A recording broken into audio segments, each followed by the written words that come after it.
ঢাকা সহ দেশের বিভিন্ন এলাকায় আজ বৃষ্টি ও বজ্রবৃষ্টি হতে পারে বলে জানিয়েছে আবহাওয়া অধিদপ্তর।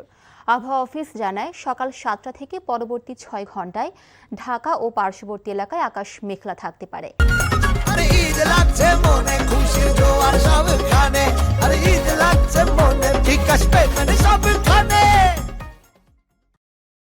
এ সময় বৃষ্টি সহ বজ্রবৃষ্টির সম্ভাবনা রয়েছে। রাজশাহী, সিলেট, রংপুর, পাবনা, বগুড়া, টাঙ্গাইল, ময়মনসিংহ ও কুমিল্লা অঞ্চলের উপর দিয়ে পশ্চিম বা উত্তর পশ্চিম দিক থেকে ঘন্টায় 45 থেকে 60 কিলোমিটার বেগে ঝড়ো হাওয়া বয়ে যেতে পারে। দুপুর 1টা পর্যন্ত দেশের অভ্যন্তরীণ নদীবন্দরের জন্য দেওয়া পূর্বাভাসে এই তথ্য জানানো হয়েছে।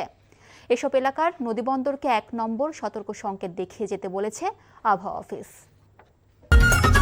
ঈদ লাগছে মনে, খুশির জোয়ার সবখানে, ঈদ লাগছে মনে, ঠিক আসবে সবখানে।